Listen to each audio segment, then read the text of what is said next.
अस्सलाम वालेकुम स्टूडेंट्स, मेरा नाम है फ्रीहा खान और आप देख रहे हैं लर्न इंग्लिश विद रोशनी। तो आज का जो एडिटोरियल है उसका टाइटल है स्टिक्स एंड स्टोन्स। देखो, स्टिक्स का मतलब भी हमें पता है, स्टोन्स का मतलब भी पता है। तो ये जो कंबाइंड फ्रेज है ना, स्टिक्स एंड स्टोन्स, इसका मतलब क्या है, इसकी इडियोमेटिक जो सेंस है वो क्या निकलती है? वो यही निकलती है दबाव डालने के जरिए, या आप ये समझ लो कि मजबूर करने वाली स्ट्रैटेजी, नुकसान पहुंचाने के तरीके। ठीक है, जब और ये अच्छा, अब ये किन चीज़ों की बात कर रहा है, कौन से तरीकों की बात कर रहा है? जब हम इस एडिटोरियल को रीड करेंगे ये चीज़ें हमें तब क्लियर होंगी। तो चले इसको स्टार्ट करते हैं। द गवर्नमेंट सीम्स, कह रहे जो गवर्नमेंट है वो सीम होती है। सीम, देखो सीम होने का मतलब क्या है, वो ऐसी अपीयर होती है, मतलब उसको देखकर कुछ लगता है। अच्छा, क्या लगता है? मतलब कोई चीज कंफर्म नहीं है, बस उसको देखकर ऐसा लग रहा है। अच्छा, क्या? टू हैव इन्वेस्टेड, कि वो इन्वेस्ट कर चुकी है। देखो, इन्वेस्ट आप किस चीज को करते हो, किस चीज को सर्व करते हो, किस चीज को आप पुट इन करते हो। देखो, वो टाइम हो सकता है, वो मनी हो सकती है, या कोई ना कोई कोशिश हो सकती है। तो बाकी का सेंटेंस पढ़ते हैं तब हमें अंदाजा होगा कि इन्होंने किस चीज को इन्वेस्ट किया है। ठीक है, वो कह रहा है उन्होंने इन्वेस्ट कर चुके हैं कंसीडरेबल, मतलब अच्छा खासा, एक खासी मिकदार की बात कर रहा है, नोटिसेबल अमाउंट की बात कर रहा है। अच्छा, किस चीज को इन्वेस्ट किया है? उसने कहा टाइम को, वक्त को। देखो, इसलिए मैंने कहा कि जब ये वर्ड इन्वेस्ट आता है ना, इसके साथ आपको इनमें से कोई चीज मिल सकती है। टाइम हो सकता है, मनी हो सकती है, या कोई एफर्ट हो सकती है कि वो इतने अच्छे खासे वक्त को इन्वेस्ट कर चुके हैं। अच्छा, और किसको इन्वेस्ट किया? उन्होंने कहा रिसोर्सेस, इन चीज़ों को, मतलब ये जो, अगर आप मनी की बात करो, पैसे की बात करो, आप वसाइल की बात करो, तो उन चीज़ों को ऐसा लग रहा है कि ये इन्वेस्ट कर चुके हैं। अच्छा, किसने इन्वेस्ट किया? कह रहा है कि इन अ कैरेट एंड स्टिक अप्रोच, ऐसी अप्रोच में, ऐसे तरीकाकार में जो कैसा है, कैरेट एंड स्टिक। देखो, इसका मतलब क्या है कैरेट एंड स्टिक? इसका मतलब है कि इस मेथड में, इस अप्रोच में कैरेट्स भी होंगी और स्टिक भी होगी, मतलब इनाम भी होगा और सजा भी होगी। मतलब इन दोनों को कंबाइन करके इनका इस्तेमाल होगा। या अगर आपने ज्यादा हार्श वर्ड्स में देखना है तो आप ये समझ लो कि इसमें रिवार्ड भी होगा और पनिशमेंट भी होगी, लालच भी होगा और धमकी भी होगी। तो इस तरह की ये जो अप्रोच है, ये जो मेथड है। अच्छा, किस लिए? To get the PTI to cooperate. ये जो पीटीआई है, मतलब इस पॉलिटिकल पार्टी की बात कर रहा है, इसको गेट करना। अच्छा, ये जो चीज है ना, to get someone to cooperate, इसका मतलब होता है किसी को ताउन करने के लिए कहना, किसी को ताउन के लिए मजबूर करना, उसको राजी करना। और फिर लग गया full stop. The strategy hasn't yielded anything. कहता है ये जो ऊपर मैंने स्ट्रेटजी की बात की है ना, इस मेथड की बात की है, इस अप्रोच की बात की है, कहता हैज नॉट यील्डेड, मतलब इसने कुछ नहीं हासिल किया, इस अप्रोच से कुछ निकल कर नहीं आया। अच्छा, कैसा, कौन सी चीज? उसने कहा ऑफ नोट सो फार, मतलब ऐसी चीज जो नोट की हो, जो काबिल जिक्र हो, जो वर्थ मेंशनिंग हो, या जो इंपॉर्टेंट हो। सो फार मतलब अब तक। Note with standing the fact, कहता इस फैक्ट और इस हकीकत के बावजूद। अच्छा, कौन सी हकीकत? दैट ये कि इट हैज बीन फाइटिंग, कि ये फाइट करती आई है, ये लगातार मुकाबला कर रही है।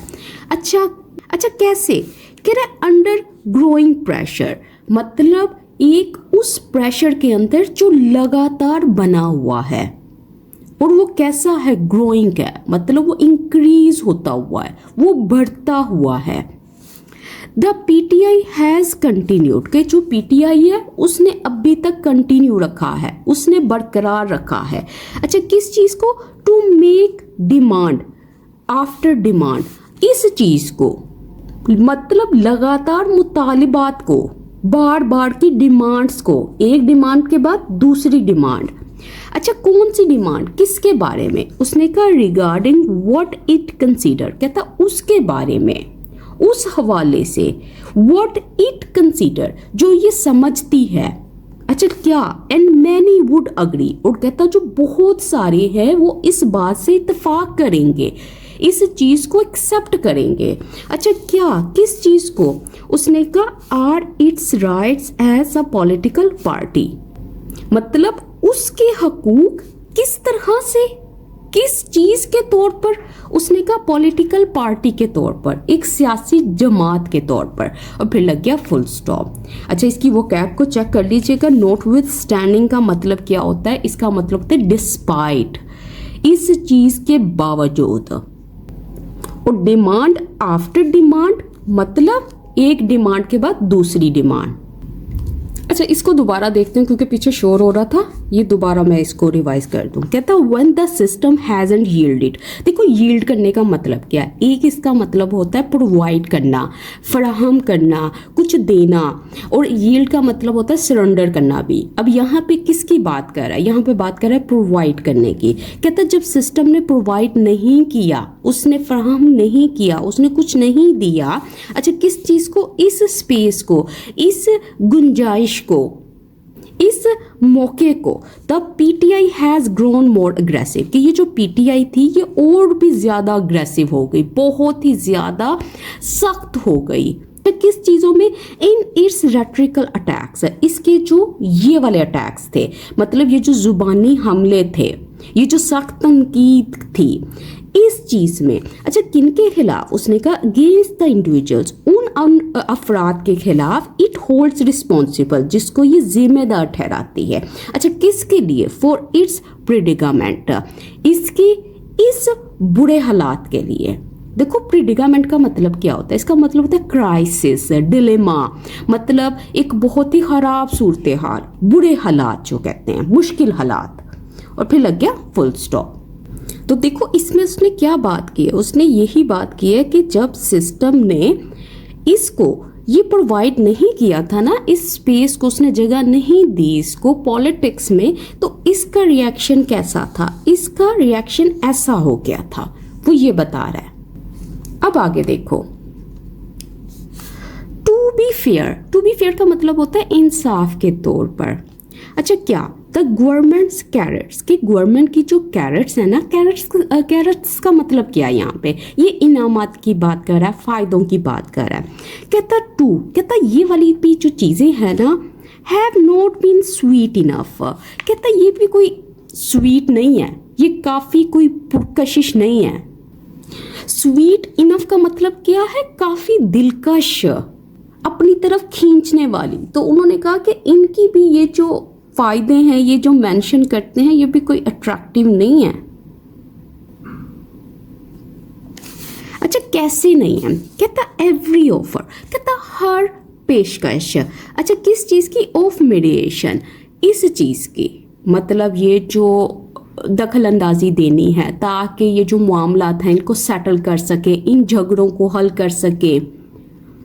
कहता डायलॉग एंड रिकॉन्सिलेशन, कहता डायलॉग मतलब ये जो गुफ्तगू है, एक जो दूसरे को जो समझना है, और ये जो रिकॉन्सिलेशन है, ये जो सुलह सफाई है, कहता हैज कम, ये आई है, लेकिन किस चीज के साथ, विद स्ट्रिंग्स अटैच्ड, मतलब जुड़ी हुई शर्तों के साथ, मतलब ऐसी कंडीशंस के साथ जो कि हिडन है, जो कि छुपी हुई हैं।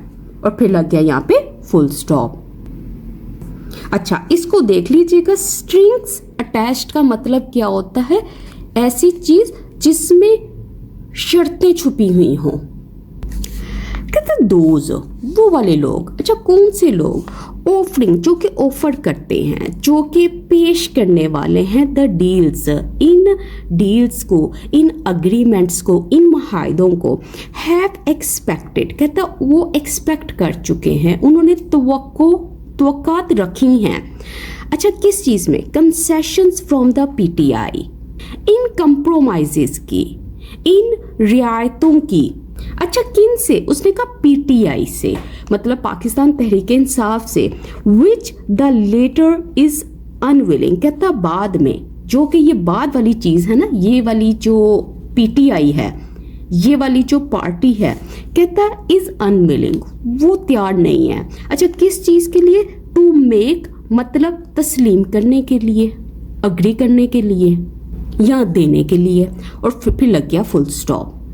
गिवन दैट कॉन्टेक्स्ट, देखो गिवन का मतलब क्या होता है? इसका मतलब होता है ध्यान में रखते हुए। इसका मतलब है यहाँ पे दैट कॉन्टेक्स्ट मतलब इस पसे मंजर को देखते हुए। द लेटेस्ट ऑफर, कहता जो सबसे ताज़ा तरीन जो पेशकश थी ना फॉर मीडिएशन, इसके लिए कहता from national assembly speaker Ayaz Sadiq, यहाँ से कहता अपीयर्ड वो दिखाई दी, to be yet another attempt, कि वो भी एक दूसरी अटेम्प्ट थी, एक दूसरी कोशिश थी।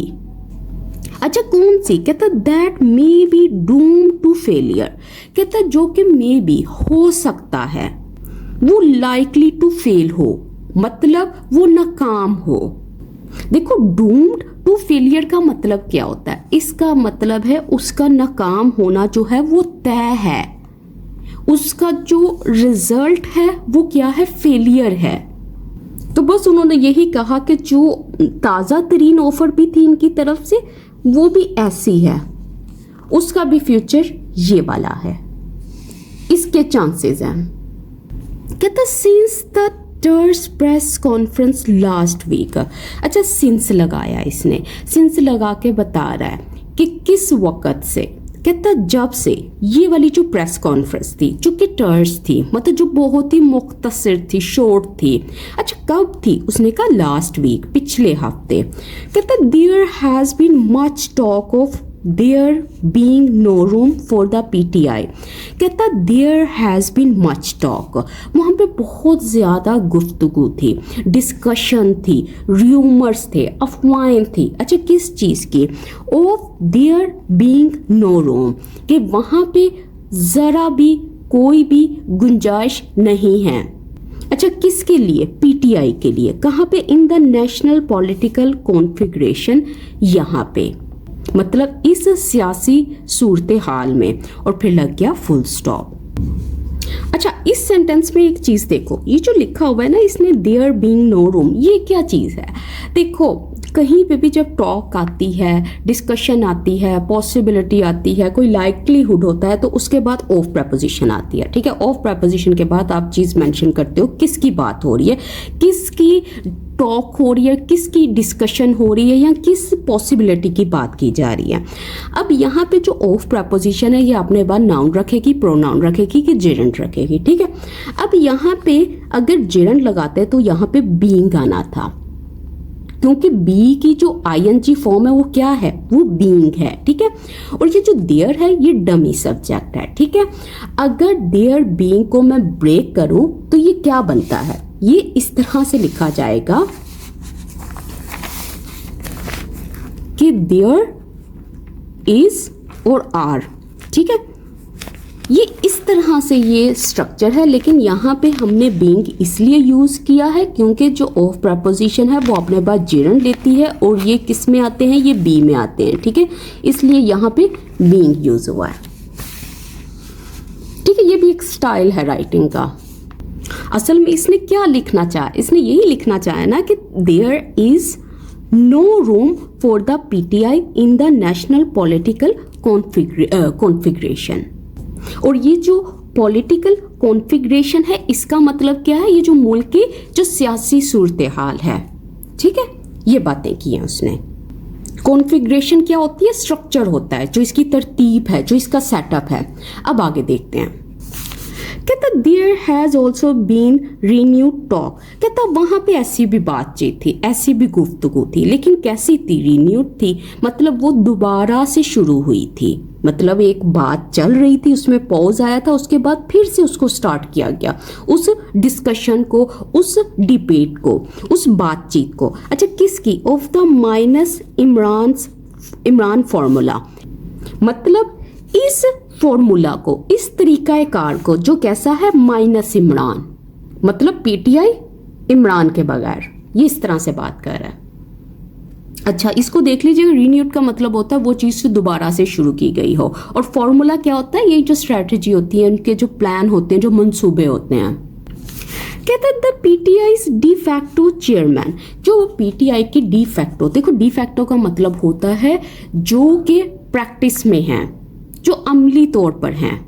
अच्छा कौन? उन्होंने कहा chairman barrister Gohar Khan has been quick, कहता वो बहुत ही क्विक थे, वो बहुत ही, आप ये समझ लो, उन्होंने फौरी तौर पर क्या किया, to dismiss talk of former prime minister Imran Khan से रिमूवल, उन्होंने फौरी तौर पर डिसमिस कर दिया, उन्होंने इस चीज़ को रिजेक्ट कर दिया, रिफ्यूज कर दिया। किसको? इस टॉक को, इस डिस्कशन को, इस गुफ्तगू को, जो कि किसके बारे में थी, farmer prime minister Imran Khan के रिमूवल के बारे में, इसके हटाए जाने के बारे में। अच्छा कहाँ से? उसने कहा फ्रॉम द पॉलिटिकल इक्वेशन, यहाँ से, मतलब ये जो पॉलिटिकल सेटअप है वहाँ से, as out of the question, मतलब किस चीज के तौर पर? उसने कहा आउट ऑफ द क्वेश्चन, मतलब ये जो चीज है इसका सवाल भी नहीं पैदा होता, ये जो चीज है ये मुकम्मल तौर पर अनएक्सेप्टेबल है। ठीक है, वो ये बता रहा है और फिर लग गया फुल स्टॉप। अच्छा अब ये जो चीज़ इसने मेंशन की थी ना यहाँ पे पॉलिटिकल इक्वेशन, इसका मतलब क्या है? देखो इसका मतलब ये है, देखो जैसे एक पार्टी है, ठीक है, उसमें हर पर्सन की एक अपनी पावर है जिसकी वजह से वो सारे एक दूसरे से लिंक करते हैं, जिससे पूरा सिस्टम चलता है, पूरी पार्टी चलती है। ठीक है, अगर एक साइड स्ट्रोंग हो जाए या दूसरी साइड स्ट्रोंग हो जाए या कमज़ोर हो जाए तो उससे क्या होगा, इसकी इक्वेशन जो होगी वो गड़बड़ हो जाएगी, वो मुतासिर हो जाएगी। मतलब ये एक बैलेंस की बात कर रहा है जो कि किसी भी पॉलिटिकल पार्टी में होता है। मतलब जब एक चीज़ अफेक्ट होगी तो जो बाकी भी हैं उस चेन में वो भी अफेक्ट होंगे, तो वो जो बैलेंस है वो ख़राब हो जाएगा।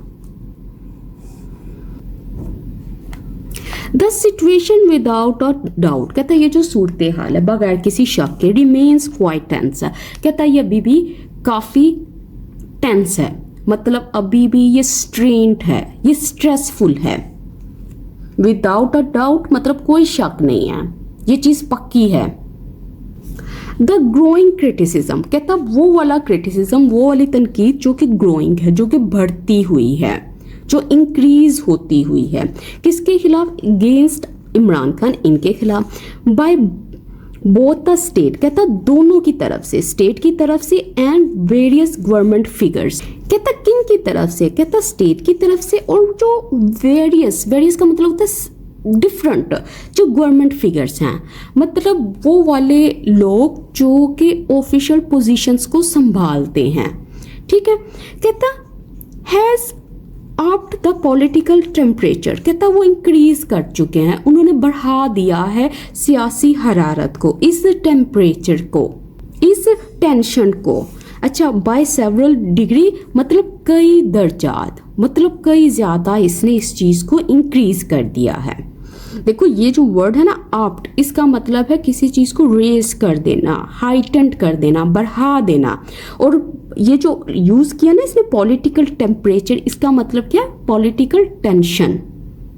If the PTI is feeling the heat, कहता अगर जो पीटीआई है वो फील कर रही है, महसूस कर रही है दबाव को, हीट को, प्रेशर को, क्रिटिसिज्म को, it is not willing to show it, कहता वो राज़ी नहीं है, वो तैयार नहीं है कि वो इस चीज़ को शो करे, इस चीज़ को डिस्प्ले करे।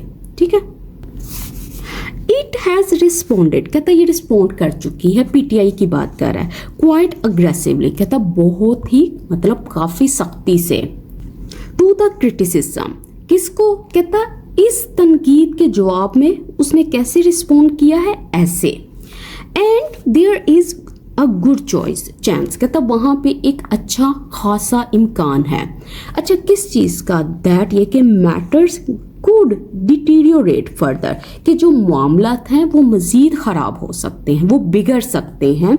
If the situation is not carefully handled by all side, अगर जो सिचुएशन है, ये जो सूरत हाल है, इसको एहतियात के साथ हैंडल ना किया गया तमाम साइड से, तमाम पार्टी से, तो फिर उसने कहा कि ये चीज़ हो सकती है, इसका गुड चांस है। If the national assembly speaker is eager, कहता अगर ये ईगर हैं, ईगर का मतलब क्या है, अगर ये कीन है, विलिंग है, पुरजोश हैं, अच्छा किस चीज़ के लिए, to make a positive contribution, कि वो बनाना चाहते हैं मतलब वो एक पॉजिटिव रोल अदा करना चाहते हैं, एक कंस्ट्रक्टिव रोल को प्ले करना चाहते हैं, ही विल नीड, उनको ज़रूरत होगी, ऑल हिज एक्सपीरियंस, अपने सारे एक्सपीरियंस की, अपने सारे तजुर्बे की, नॉलेज की, जो उन्होंने पूरी अपनी ज़िंदगी में जो हासिल किया है, एंड एक्यूमन, एक्यूमन का मतलब होता है ये जो आप समझ लो, ये जो दिनाई है, ये जो अक्लमंदी है, ये जो समझ है, to chart a viable path forward, chart करने के लिए, रास्ता तय करने के लिए, प्लान करने के लिए, किसको, कहता उस पाथ को जो वायबल हो, मतलब जो काबिल अमल हो, जो प्रैक्टिकल हो, जो वर्केबल हो। और ये कैसा पाथ होगा, कहता ये फॉरवर्ड होगा, ये फ्यूचर की तरफ होगा, आगे की तरफ होगा, और फिर लग गया फुल स्टॉप। तो अगर आप इसको कंबाइन भी करें ना, तो आप ये समझ लो कि उसने इस चीज़ को प्लान करना है, उस रास्ते को जो कि प्रैक्टिकल है, वो असल में इन चीज़ों की बात कर रहा है। और चार्ट करने का मतलब क्या है यहाँ पे, कि प्लान करना। तो इसके साथ ही आज का एडिटोरियल कंप्लीट होता है। आई होप कि आपको वीडियो अच्छी लगी होगी। वीडियो थोड़ी सी लेट हो गई, तो चलें इसके साथ ही मुझे इजाज़त दें। अगर वीडियो अच्छी लगी हो तो प्लीज़ इसको लाइक करें, चैनल को सब्सक्राइब करें और ज़्यादा से ज़्यादा शेयर करें, ताकि मैं डेली कोशिश करूँ आप लोगों के लिए वीडियोज़ लाने की। इसके साथ ही मुझे इजाज़त दें। अल्लाह हाफिज़।